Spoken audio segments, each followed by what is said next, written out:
Sri Lanka, Pakistan, and now Laos. Yes, yet another Southeast Asian country is at the risk of defaulting on its debt and collapsing economically. And what's the common factor between all three? They all took loans from China's Belt and Road Infrastructure or BRI initiative. But did that lead to their downfall? Let's take a look.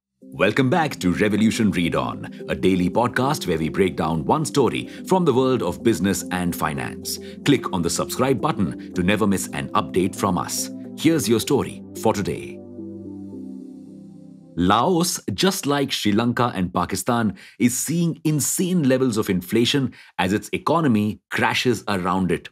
Inflation is currently 23.6%, and the value of its currency has declined tremendously. Thanks to this, the common people are struggling to pay for two square meals. But how did Laos get here? Well, the Russia Ukraine war made everything pricey for all of us. Food, oil, gold all became too expensive. But a country's got to eat. And to transport that food and also cook it, you need oil. So the world had no choice but to buy these expensive commodities. Now, some countries that had a lot of foreign exchange reserves could afford to pay high prices and hence they survived. But countries like Laos, Sri Lanka, and Pakistan sadly didn't have enough foreign reserves. Like Laos only has $1 billion in reserves. Compare that to our $572 billion in reserves or China's $3 trillion in reserves. Now, there are several reasons that these countries were low on foreign currency. But one major reason is that these countries had to make regular debt repayments to China, which was a heavy burden on their economies. All of them had borrowed heavily from China for infrastructure projects. But all of these projects were either left incomplete or failed to earn enough revenue to justify the debt. So, the debt repayments became a burden on them, slowly draining them of resources till the time where they are unable to repay anything. Laos owes $12.2 billion in debt to China, which it used to build a high speed train, and around $2 billion in debt to other countries. Now, chances are that China will probably restructure this debt, helping Laos avoid a default and may also lend it more money. That's the trend we've been seeing with Sri Lanka and Pakistan as well. China loaned over $4.2 billion to Pakistan and was set to give Sri Lanka $2.5 billion to help them grow their economies once again. But these loans and the broader BRI loans could stop any time now. You see, Sri Lanka, Pakistan, and Laos are not the only countries to whom China has loaned money. Under the initiative, China has loaned approximately $1 trillion to over 148 poor and middle income countries, and the actual figure could be much higher. However, in several countries, these measures have failed miserably if they were ever completed. This could make recovery prospects uncertain for China.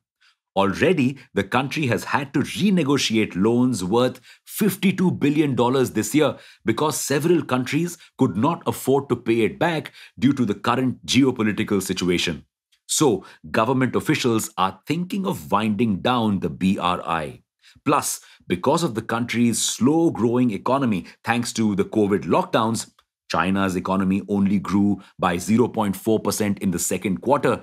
It may not be able to extend more loans to the other countries who are now struggling. This could cause a major global economic crisis, leaving several countries stranded, especially in Africa, where many nations opted for BRI loans that have not worked out for them. Reports suggest that Kazakhstan, Maldives, Djibouti, and Montenegro are at special risk. And what about China? Won't this leave the country stranded too? Well, maybe, but not really. You see, often when a country cannot afford to pay back China, the country negotiates a deal which allows it to take control of the other countries' resources. For instance, when Sri Lanka couldn't pay its dues to China, it had to give ownership of the Hambantota port that China helped build to the country for 99 years. Such deals are exactly why a lot of people have called China's Belt and Road Initiative a debt trap. But is that really true? Well, it does kind of look like that. But it isn't just China that has made the scheme a debt trap. The countries that took loans are also at fault. For instance, in Laos, China's BRI helped build a high speed train that had cost equivalent to half the country's GDP. Sri Lanka also used the money to build one of the tallest towers in Asia, which citizens now see no use for. These countries could have used the money to make more economically viable projects that would have garnered a higher revenue, like Addis Ababa's railway line that cut travel time from 3 days to about 12 hours, or the hydropower dams in Uganda, which are now a tourist attraction. However, some countries were also duped about the actual costs of projects thanks to the delays many Chinese contractors took in completing them. All in all, the initiative hasn't worked out as anyone had hoped, and there'll probably be more countries that'll see their economies crash because of the huge loans they took. So, what's the solution? Well, the IMF, China, and other wealthy countries need to come together to rescue these nations. Otherwise, not only will they undergo a humanitarian crisis, but the impact of their default will be felt through the entire world economy.